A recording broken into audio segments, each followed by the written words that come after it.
What's up? Welcome into the Wilbur and Gold. That was very, I put a lot of emphasis on that. What's up? But what's up? Welcome into the Wilbur and Gold show. I don't know what number this is, either episode 35 or 36 or something like that. It's the Wilbur and Gold show, December 15th, 2021, as we are officially 10 days out from Christmas. Is very hard to believe. God, this year I was telling somebody the other day, this year has really, I've told a lot of people that this year has really flown by. And I know that's like the cliche thing to say, but okay. I've done like 8 minutes worth of a show before where I was literally muted the entire time. And I was spitting straight fire about how I was excited about I got a Sam's Club membership, and 8 minutes just lost because I was on mute. So that was fun. It's the very cliche thing to say, but this year compared to obviously last year where it was more COVID heavy, it was more lockdown heavy than obviously how we are now. It has just flown by, and I feel like it depends who you are and what you're up to. I think the busier you are, the more it flies by. And I know me, I've been very busy this year.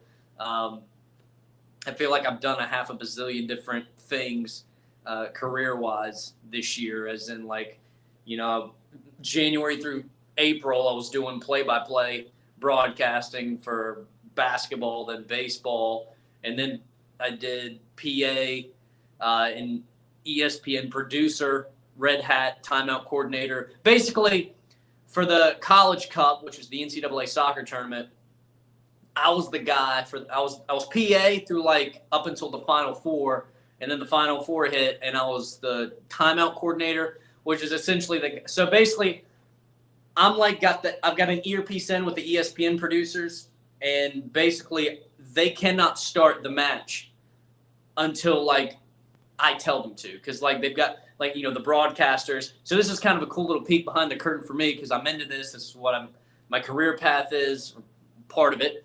When you see Joe Buck and Troy Aikman before a football game, they're going through their spiel before kickoff. Well, they can't kick off the game until somebody, I'm pretty sure it works the same way for football and basketball, the tip off and everything else. You cannot, because it really showed me how much of a production and show sports events on TV actually is. We think they're just playing sports and it's on TV, but it's like a production. I mean, they can't start the match until I pull my hand down and tell the referee, all right, you're good to go. The broadcasters are done with their thing. The camera's on the field now. We're good. And so that was basically my job in April and beginning of May. And then that transitioned right into doing play-by-play broadcasting and PA announcing for a college summer league that I direct the broadcasting for. It's called the Old North State League. If you're in the North Carolina, I'm slurring a lot. It's probably the mimosa. V8 Splash makes a great mimosa, by the way, in case you were interested. But no, if you're a baseball player in the North Carolina area, you might have heard the Old North State League. I'm the director of broadcasting for that. So I was doing play-by-play broadcasting, PA announcing. I was DJing the music out at the stadiums for it. That was fun.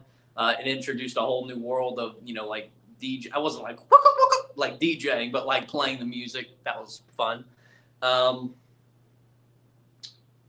So then that was June and July, and then that immediately took me into doing radio broadcasting, doing sports hourly updates on the radio on Saturdays for a radio station in Raleigh, North Carolina. So basically I was the guy that came up on the top of the hour and then halfway through the hour to give a sports update. And it was very college football heavy because it was only on Saturdays. And then that transitioned into, and I bought my first car, paid for by my money, not, the car that I had been driving, which was the car my dad had basically given me to drive from when I got my license on. Bought my first car in late April. And then 2 months ago, 2.5 months now, technically, I moved in to my first apartment by myself, no roommates, no college roommates, none of that, all on my own, by myself. Moved out from my parents' house after having moved back in with them for a little over a year after COVID hit, and the college living that I was staying at, the lease ran out on that in the July of 2020. So, and now the holidays have just blown through, and we're on the back little last stretch of it here, 10 days before Christmas, then New Year's, and then bada boom, bada bing, it's going to be 2022. And so I know for me personally, I've been in so many different places. But yeah, like this year has just flown by, and I'm very excited this year about the holidays. A big part of that is because I got COVID last year, literally almost a year ago right now. In fact, it was probably, let's see, I believe I got COVID last year, like 2.5 weeks before Christmas. And I know that because I did lose my taste and smell. And that is the last time of year I would want to lose my taste and smell. Inability to taste food is at the fucking holidays, when I'm literally chowing down as the most of any time of the year outside of the Super Bowl. It sucked, man. But that's how I remembered it was 2.5 weeks, because I remember looking like, how long does it take to get your taste and smell back? It took me way beyond 2.5 weeks. I had just enough taste and smell back for Christmas to where I could detect just a slight little hint of what the food and drink tasted like, but I had to really like focus in on it to like kind of get the notes, or whatever the fuck you call when you taste something. But enough to where it teased me a little, so I could semi-enjoy it, not even semi, slightly enjoy it, but enough to realize like, fuck, I'm missing so much flavor right now. But so it's been about a year exactly, as we're now 10 days out. So about a week ago, maybe a little more than a week ago, was a year since I got COVID. And it really took 2 to 3 months total for me to completely really get my taste and smell back. Like I was telling somebody the other day that came over, is like I would just gradually get it back week by week. And like I would be in the car with my buddy, we would just gotten coffee. And then I would just take a sip and notice like I can kind of taste that a little more now without really having to focus in on what it tastes like. That tasted a little bit like, and it was a gradual thing. And I tell you, you really do not understand. Like, I mean, because I lost 2 of my senses. Like, my taste and smell cut the fuck off. And I got 20/20 vision, but damn it, my taste and smell were out, and it sucked so bad. It was terrible. I mean, because I'm a bit, even though this is a mimosa, I love coffee. You guys, if you've ever seen me on any of these shows, you know that. I love my coffee. And just having coffee, because it's what I do every day, a couple cups, more than a couple, but I couldn't taste it. So it was almost like pointless to put sugar and creamer in the coffee, because like I couldn't taste it. So really I wouldn't even. It sucked so bad. So very grateful this year to completely have my taste and smell back. I'm going to chow down so hard at Christmas this year. It's a crazy thing what a year makes. Like, and it's just a lot. I know for me personally, a lot to be grateful for. And I'm sure the same with you. So, I wanted to get on here because I haven't done a show in a little while. I feel like I say that every episode, but it's just I go little stretches with not doing one. I really would like to get more consistent with it. And eventually I'm going to say that, and it's going to stick, and it's going to be like an everyday type thing. But, when it happens, and that's the end of it. I'm filming it on my phone. That's the things, like, it's actually very easy just to flip on the phone and do this. Like, the camera's good quality. The sound's pretty good quality. Like, it's not like using the mic or the DSLR camera. But I was over there doing my dishes, cleaning up the kitchen. was putting my laundry away, kind of doing some household chore things that I've been needing to do, and I was just doing my laundry, or I was doing the dishes. I'm like, you know what? I'm ready to do. I want to do an episode so bad, to the point where, like, I don't feel like even going through the process of getting the DSLR out, getting the ring light. I'm not even using my ring light today. Got a beautiful sunlight coming in, so I don't need it. I just put up the tripod, put the camera on the phone, and I'm ready to go. I don't even have a show bullet. I don't even know what I'm going to get into. Just I'm spitting, because that's how I like to do it. Completely authentic. Face the camera, straight to you, my soul to yours, and that's how we're doing it, with a mimosa. Go get one if you haven't already. So yeah, I just felt like getting on here and spitting a little bit. There are a couple things kind of swirling around my head that I'd like to maybe get into. I'm wearing my Panthers hat, so naturally, as you guys, if you've ever seen the show, you know I love Cam Newton. You know he's my favorite player. My favorite player went and was abruptly dismissed and let go of by the Panthers a couple of years ago. Obviously, as I said back when it happened on this very show, I understood why the Panthers did it. A little less so now, because their quarterback situation has been completely botched since then. We've literally just come full circle. You got Teddy Bridgewater, Cam's replacement. Yeah, right. Then you got rid of Teddy Bridgewater to bring in Sam Darnold, who was a stud for 3 games and then just a shit show the rest of the time.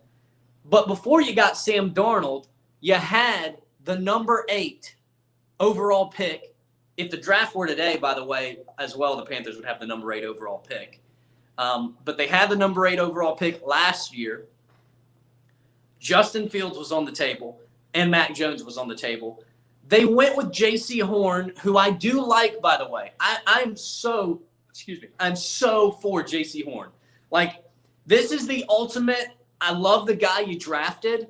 He's going to be a stud. He already is a stud. I was there against the Saints when he had his first career interception. It was lit. I was like, that's our number 1 overall pick. He's hurt. I hate that, but we did get Stephon Gilmore to replace him, which I liked. I mean, our defense is there. Had a few stinkers this year, but they're young. They're rebuilding. Their defense is there, and it's going to be good for years to come, I think.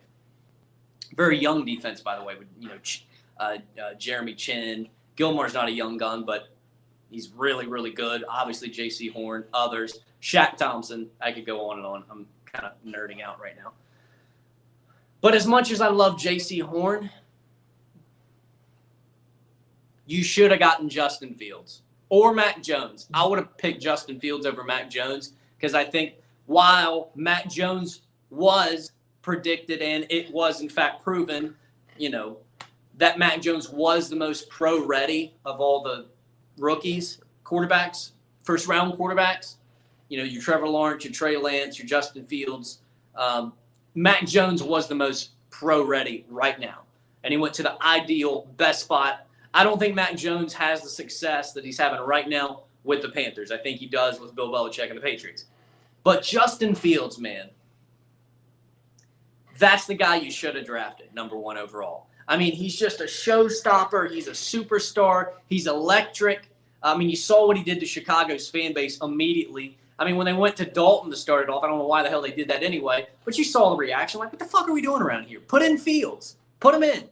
The only reservation, which would have been the reservation with the Panthers, is the O-line protection, but, like, come on. You got to put him in. So Justin Fields, I thought he would have so beautifully fit what the Panthers have going on, a young rebuilding defense, a very talented wide receiver core, obviously a little less now that McCaffrey is hurt again. I'm very concerned about that one, but that's a conversation for another day. You got Robbie Anderson. Chuba Hubbard is a stud of a running back. He's a rookie. What else?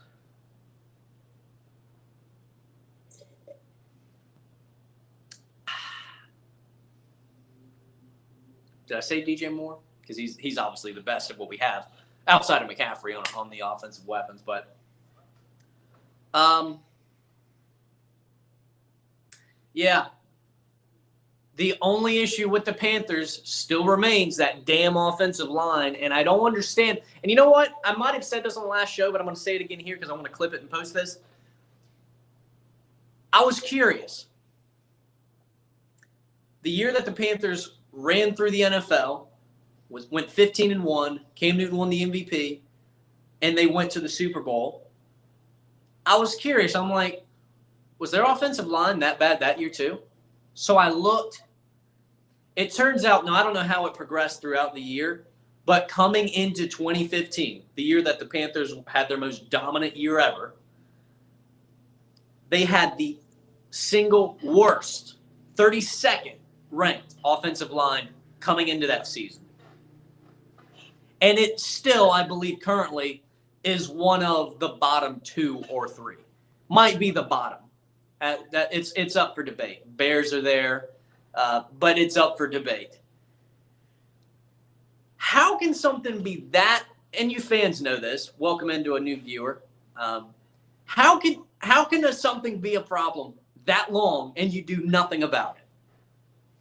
Since maybe beyond 2015, by the way, the Panthers' offensive line has been one of the worst in the NFL, and it still currently is. How does that happen?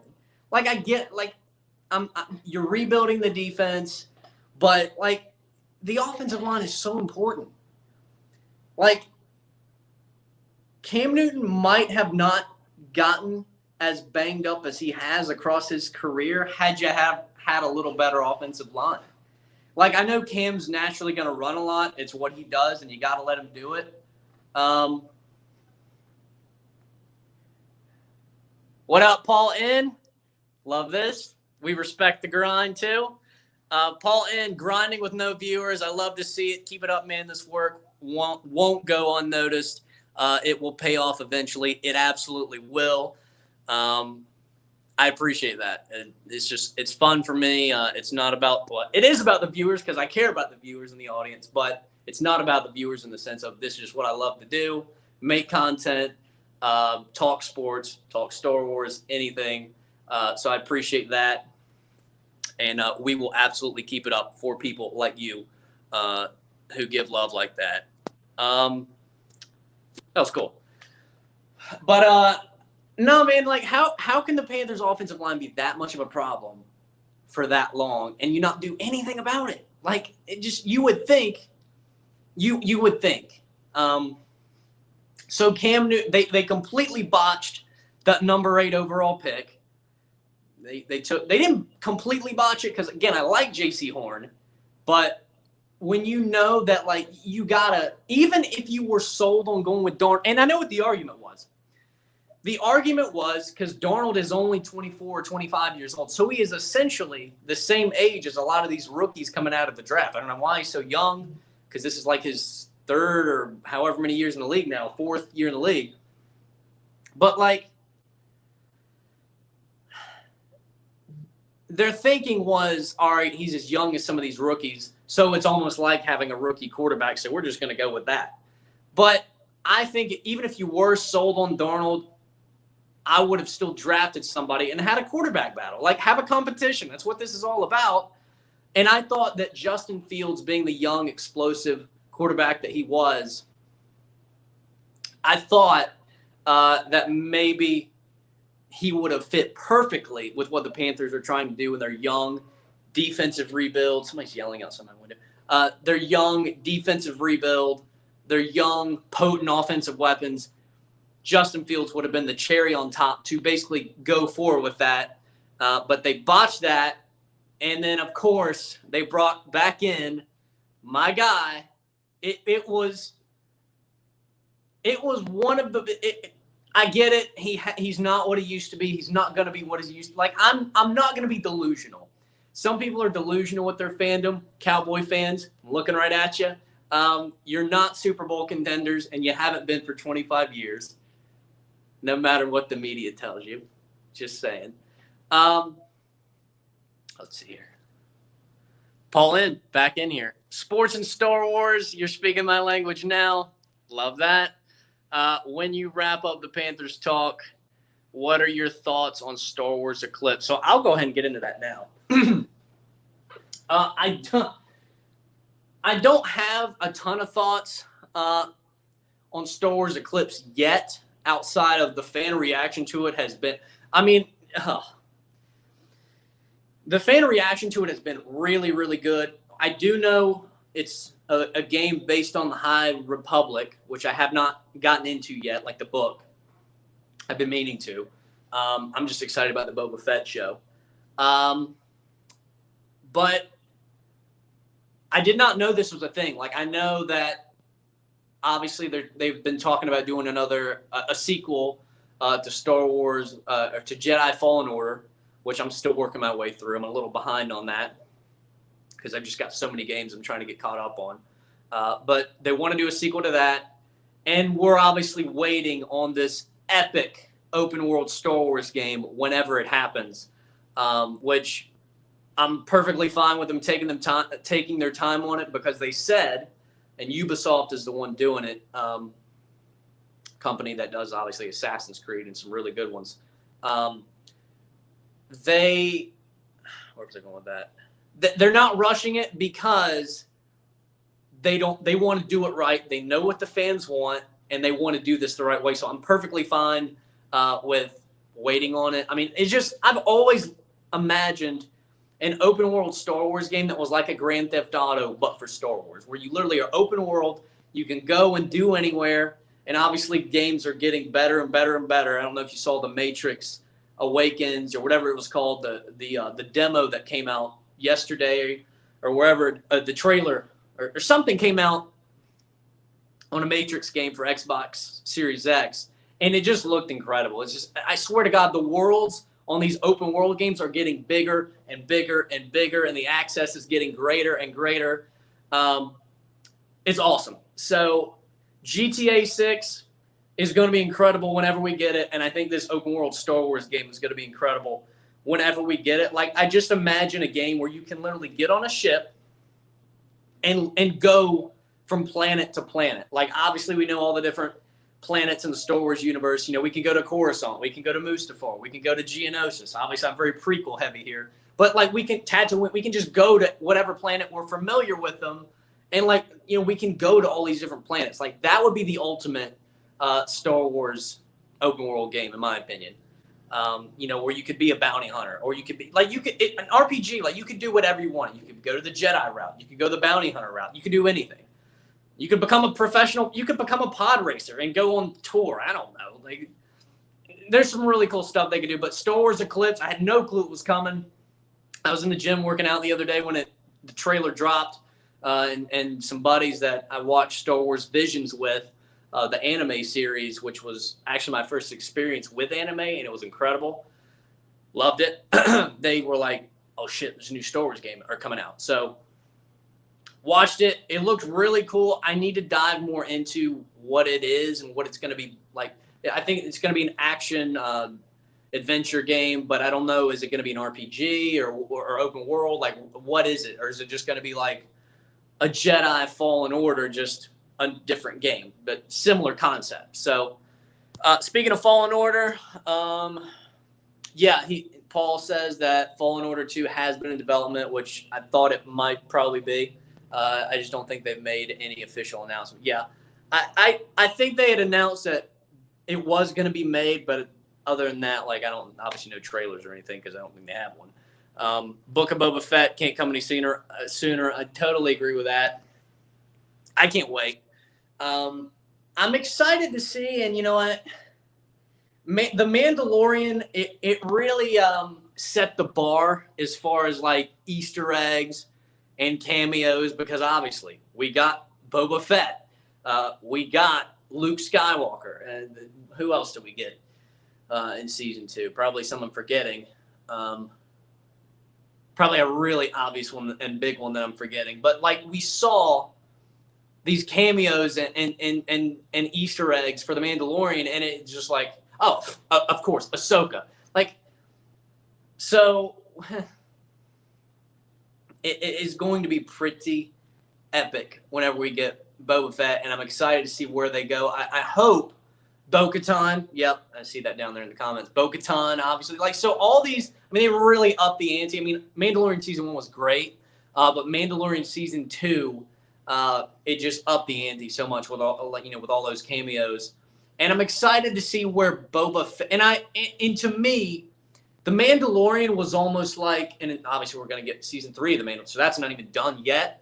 But to me, I felt like the Mandalorian was like the prototype for Star Wars shows, and it was only going to get better from there. Like, all the different cameos we got in season 2, Luke, Ahsoka, Bo-Katan, it only set Boba Fett. It only set the table for new shows. So obviously we're getting the Ahsoka show. We're getting the Boba Fett show. We might get something with Bo-Katan, or Bo-Katan might be in the Ahsoka show.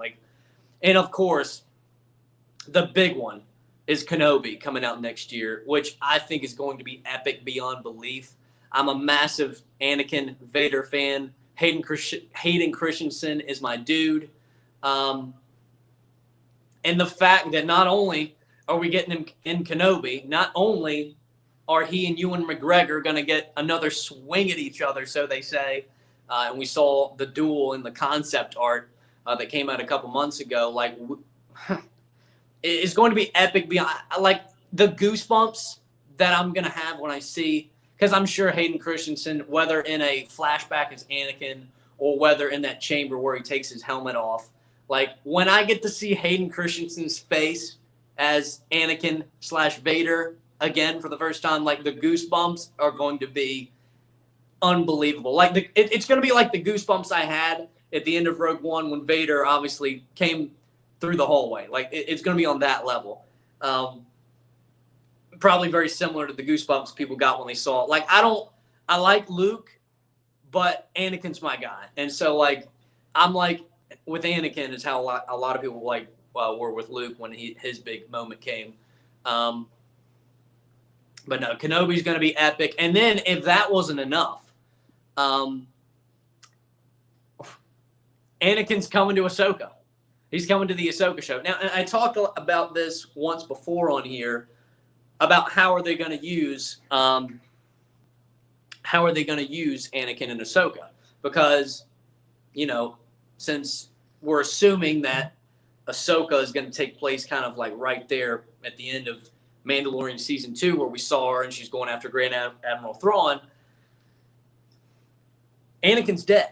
Vader's dead. This is after the events of Return of the Jedi for a good handful of years. So my assumption is that it's going to be one or the other or both, either flashbacks to the Clone War era, where we get to see Anakin as Anakin with Ahsoka, or we're going to get to see Anakin's Force Ghost talking to Ahsoka, or both. And either one is just going to be, it's just, the fact that Hayden Christensen is back in the loop of Star Wars, for more than just the Kenobi show, he's doing that. Then he's doing Ahsoka, and who knows what else. It just, it makes me feel so good, because I love him, as you can tell. He was my dude. He's my favorite. Loved him as a kid. I'm literally growing my hair out to have that similar Anakin style, because I've always been obsessed with it. I didn't. It makes me happy. Because I'm not sure how we're going to see, if we're going to see Hayden in his Anakin look in Kenobi. Obviously there's, we'll see him probably without the helmet on as Vader, but obviously he's all fucked up because of, the lava and everything. But with Ahsoka, we're probably going to see him more look like Anakin, unless we see a flashback of Anakin and Kenobi, which is also possible. Let's see here. Paul says that Anakin and Force Ghost in the Ahsoka show is basically a lock for him. That it'd be such a shame. Yeah, it really would be a shame and it's almost too obvious. You know what I mean? Because again, you got to look at the time frame. This is after Return of the Jedi, so Anakin is dead, and so you would have to assume that, because and I don't think, and I saw a video. I saw a video or something of this a while back about the possibilities of Anakin in the Ahsoka show. and it was that we weren't sure based on how Ahsoka was talking to the Mandalorian about, when she had that line, I've seen what this type of power or I don't know. I don't remember if it was because obviously they were wanting to train Grogu, and he was a little bit further along than they would prefer to start people on the path. And she had that line, "I've seen what this can do to a fully trained Jedi, aka Anakin." And she said it in a way where, all right, she might not know that Vader went back to Anakin right before he died, and she still assumes that he was Vader. Maybe she doesn't even know if he's dead or where he is or anything. So she might not know that he turned back, and so that's why a lot of people, and me included, thinks that the Force Ghost is such a lock, is because of the time period. And it's like, all right, this could be their first. We might get to see Anakin and Ahsoka's first encounter since obviously they dueled back in Star Wars Rebels, and that epic moment. So the possibilities are just so endless. I love, as you can see, I love talking about this stuff. I'm sports, I'm Star Wars, love Game of Thrones too, by the way. That's in the mix as well. House of the Dragon's coming if you're into that. But yeah, that's my jam there. So I'm glad Paul, and I'm glad you got in on that. Let's see. But as far as the Cam Newton stuff, like, I was like a kid on Christmas morning whenever they announced that Cam was coming back. Like, I was out. I think I was out getting a few things. Like I said, I've been moved into this apartment now for about 2.5 months. So I was out and about, kind of getting some doodads and knickknacks for it. And I had just gotten back in the car, and I saw come across my phone, Cam Newton meeting with the Panthers, and I thought, well, there it is. He's back. Because, come on, like, Cam cannot meet with the Panthers and it not happen. Like, this is going down if he's going to meet with them at all. Like, it was going down. So, obviously, and it felt so good. I'm a massive Cam Newton, similar to Anakin. I'm a massive Cam Newton fan. I love his personality, like, just it really jives with me. Like, I really like that side of him. I know it's a little much for some people, but I really click with that. I get it. He's not a pocket passer. He's not a naturally gifted passer.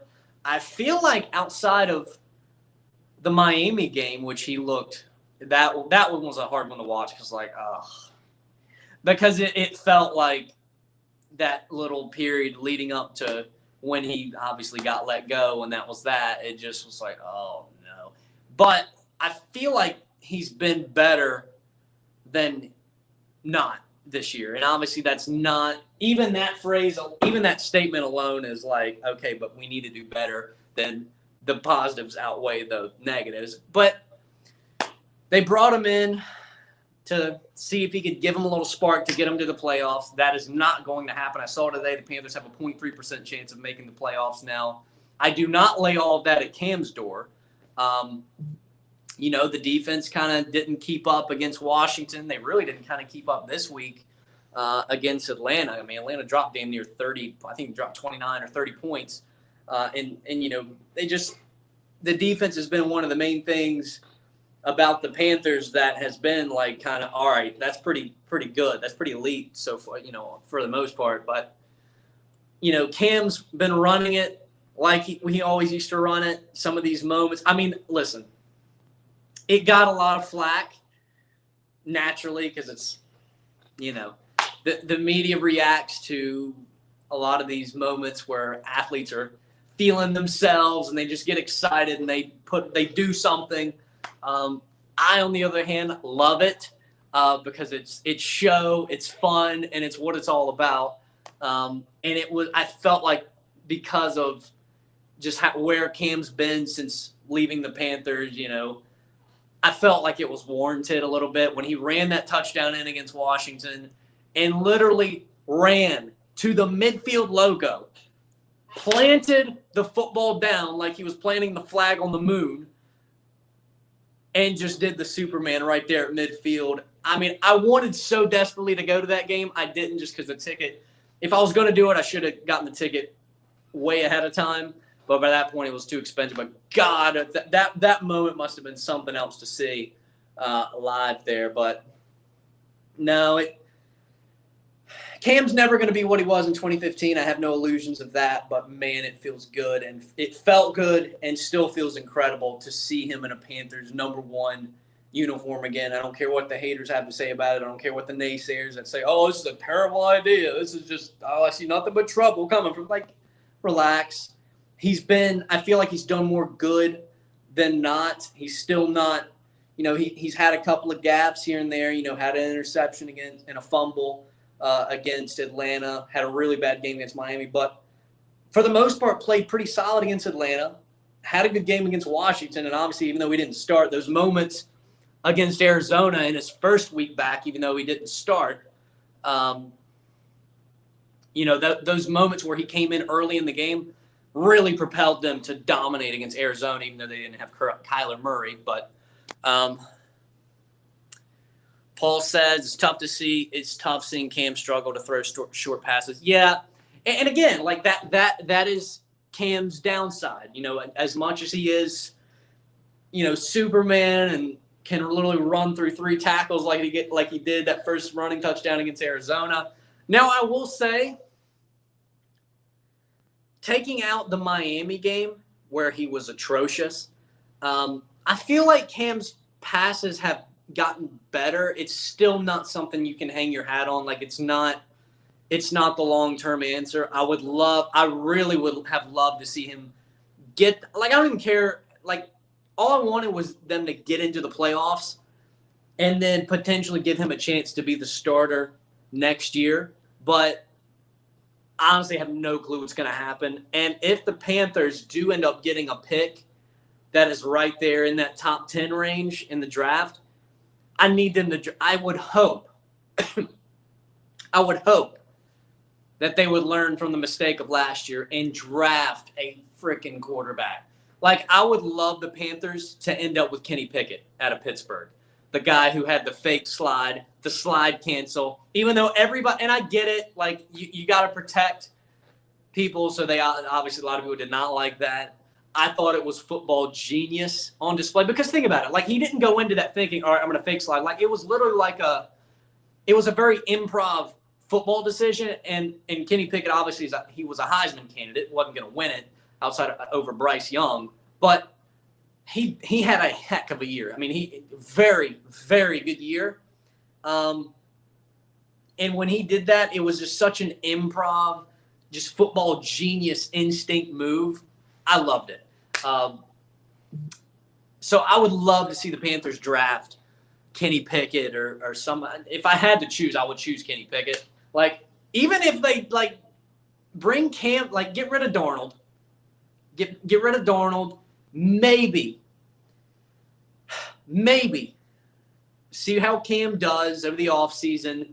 Maybe, at the bare minimum, bring him back, 1-year contract, draft a quarterback for your future, and then go from there. But that's me hoping that Cam gets a shot. I mean, because I think he's done more positive than not this year since they brought him back in. I mean, he's a natural leader. They respect him in that locker room. Obviously, the fan base loves him for the most part. And obviously, yes, the passing is an issue. It's a little bit of a liability. But I feel like he's gotten better. And so it's a tough call. We'll see how he finishes the season. I mean, if he continues, to run in a couple touchdowns per game, get some good passes here and there, like, I don't know, you might be able to do something with it for another year or so. We'll see. Like, I'm getting some O-line protection maybe. Like, maybe that'll help. I don't know. Yeah, Cam just needs to keep calm in the pocket. And I feel like he has done better with that this year since he's been back. Like, I've actually been kind of surprised. Like, he's made a few snappy passes. Like, I'm like, okay, that's because I'm not gonna lie to you, I get nervous when Cam's up there because I'm just like, I want him to do well. And I know what he's done before, you know, with the interceptions, and I get a little nervous when he passes. But, like, some of these balls he's connected on, like with DJ Moore and others, I'm like, okay, like, that'll work if we can build some consistency on that. And I think he has gotten better in the pocket with his presence. It is something he needs to continue to work on. But, like, he has seemed a little more calm. Like, he's maneuvered a lot well in the pocket some this year to where and then not because obviously he always maneuvered well, but he's maneuvered well a couple of times and then gotten a sharp pass off and connected. I'm like, oh, okay, that's new. So I don't know. The Panthers are such a question mark right now. They're so but ultimately they have been a disappointment this year. Like, I think Cam for the most part did what he was supposed to do outside of the Miami game. But I don't know. The Panthers are such a question mark right now. It's very frustrating. I'm so glad the Hornets are on the upswing. About the fake slide was pure intelligence. 100% agree. I was fine. I mean, I'm a Tar Heel fan, and I feel like Kenny Pickett and Pittsburgh were ultimately what Sam Howell and the Tar Heels were predicted to be this year, but they didn't predict that there would be no offensive line and no defense. And somehow Sam Howell still was throwing dimes and putting up dozens and dozens of points each game. So that just says how good he was. But why not take advantage of a rule that hasn't been integrated into the game yet? And he did. He did take advantage of it. And lo and behold, a week or two later, they changed the rule to where that is now illegal. But I thought it was just brilliant. I really did. Miles Bridges and LaMelo, a.k.a. Airbnb. Paul says you must be hyped about Melo and Miles Bridges. Oh, my God. It's so electric. Like, the Hornets are doing some stuff. Like, and I got to be honest, and I'll probably wrap up with this. This has been fun, Paul. I really appreciate you for sticking around. Because we're talking about some of my favorite stuff. Star Wars, the Panthers, Tar Heels, Hornets, like – the Hornets have been so exciting to watch. On top of, obviously, the Hornets I mentioned earlier, I am a play-by-play broadcaster. It's the career path I want to go on. And nobody connects with me and my personality and does it better than the Hornets play-by-play broadcaster when Collins, when he just goes off when something happens, because that's how I would react. Because I want to be recognized as the play-by-play broadcaster who is a fan. Like I'm not really PC. I just get hyped up, and I want you as an audience member to be hyped up watching the game with me. Like that's how I want to do it. Because I think it's fun and I think it's meant to be fun. God, it's so exciting watching the Hornets this year. Like, they have given some legitimate teams trouble. Like, even in diddly D, that's right. Like, they have given some really good – they beat the Warriors. They beat the Nets. Now, granted, the Nets aren't what everybody thought they would be. We'll see how that plays out. But they gave the Bucks trouble. Even though the Sixers aren't completely what they were, like, they gave the Sixers trouble. So even in a lot of these losses that the Hornets have, which isn't a ton, they're giving good teams trouble. Like they're taking good teams to overtime or the final minutes. Like it just, and you listen to other professionals who actually cover this stuff. Like they say it too. They're like Hornets are different this year.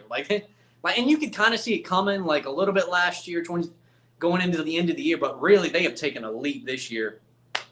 I don't know why the Greensboro Swarm, who is their G League team, who I actually went and saw play a couple of weeks ago because I live in Greensboro. I don't know why the Greensboro Swarm will not play Jell-O. I don't get it. The fan base doesn't get it.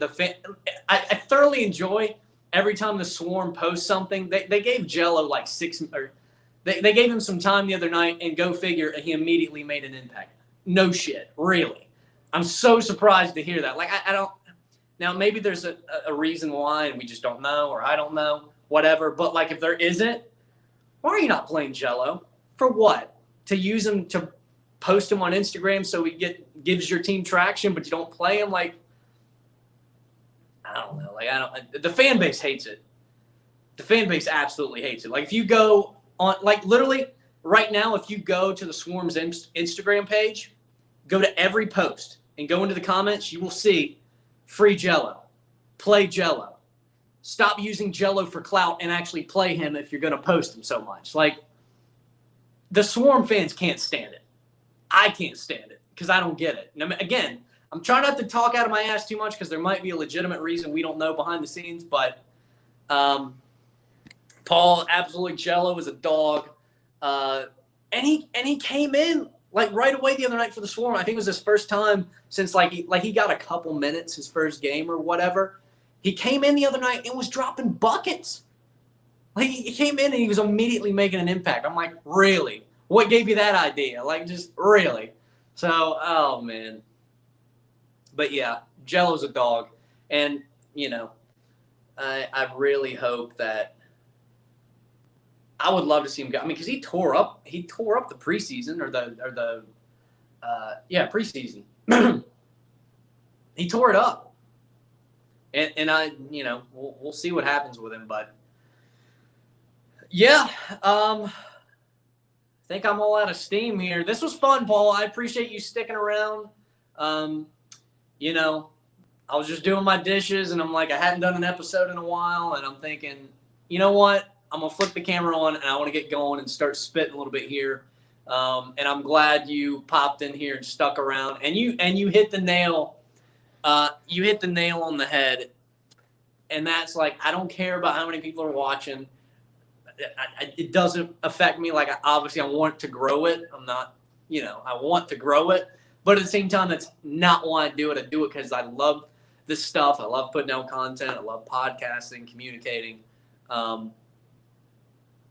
And you're right. This was fun, and that's what I want this to be. No toxicity, no like, you know, just fun, appreciating stuff, appreciating sports, appreciating Star Wars, appreciating whatever the hell is going on. So I mean that's what I want my channel to be all about. And so I'm glad you got to stick around, and this was fun.